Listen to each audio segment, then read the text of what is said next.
మోహనవాణిలో అనగనగా శ్రోతలకు నమస్కారం. అక్క తమ్ముళ్ళిద్దరూ ఒక బజార్లో నడుస్తున్నారు. తమ్ముడికి 4 సంవత్సరములు, అక్కకు 6 సంవత్సరములు. ఇద్దరు నడుస్తూ ఉండగా తమ్ముడు ముందు వెళుతూ ఒక్కసారిగా వెనుక తిరిగి చూసేసరికి తన పక్కన అక్క లేదు. అక్క ఒక బొమ్మల దుకాణం ముందు నిలబడి షోకేసులోని బొమ్మలను ఎంతో సంతోషంగా చూస్తోంది. తమ్ముడు వెంటనే అక్క నిల్చున్న షాపు దగ్గరికి వెళ్ళాడు. అక్క, ఏంటి చూస్తున్నావు? నీకేం కావాలి అని అడిగాడు. అతని అక్క షోకేసులోని బొమ్మలను చూపించి నాకు ఆ బొమ్మ కావాలి అని చెప్పింది. తమ్ముడు అక్క చేయి పట్టుకుని షాపు లోపలికి వచ్చి ఆ బొమ్మలు తీసి అక్క చేతులు పెట్టాడు. ఎంతో బాధ్యత గల అన్నయ్యలాగా ప్రవర్తించాడు. అక్క ఎంతో సంతోషంగా బొమ్మలు చూసుకుంటూ ఉంది.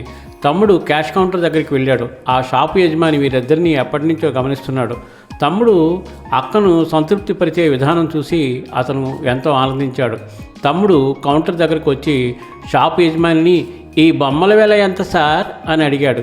ఆ షాపు యజమాని జీవితంలో అనేక కష్టమును అనుభవించి పైకొచ్చినవాడు. అందువల్ల ఎంతో ప్రేమగా ఆప్యాయంగా తమ్మునితో నీవు ఎంత ఇవ్వగలవు అని ప్రశ్నించాడు.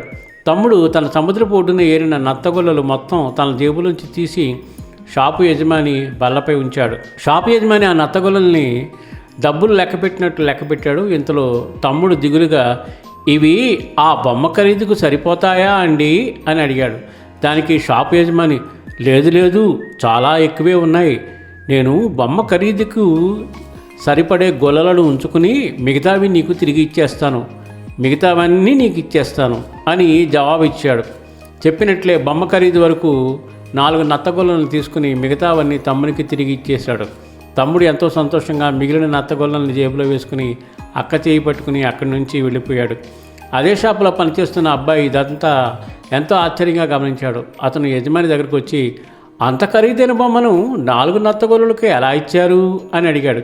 షాపు యజమాని ఇలా చెప్పాడు, మనకు ఇవి డబ్బులు కాదు, నత్తగొల్లలు మాత్రమే. కానీ ఆ బాలునికి అవి చాలా విలువైనవి. అంత చిన్న వయసులో డబ్బు అంటే ఏమిటో తెలియదు, అర్థం కాదు.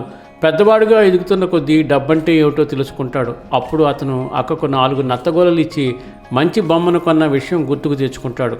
డబ్బులు ఇవ్వకుండా బొమ్మను కొన్నాను అని నన్ను గుర్తు తెచ్చుకుని ప్రపంచంలో ఇలాంటి మంచివాళ్ళు కూడా ఉన్నారు అని అనుకుని మంచి ఆలోచనలు చేస్తాడు. నీతి: స్వచ్ఛమైన ప్రేమను త్యాగం ద్వారా గుర్తించగలుగుతాము. కరుణ, ప్రేమ కలిగిన మనుషులను వారు దయతో చేసే పనుల ద్వారా గుర్తించగలుగుతాము. మనం కూడా ఇతరులకు మంచినే చేస్తూ మన జీవితకాలంలో ఎంతోమందికి స్ఫూర్తినిద్దాం. సర్వేజన సుఖినో భవంతు, లోకా సమస్త సుఖినో భవంతు. ధన్యవాదాలు. స్వస్తి.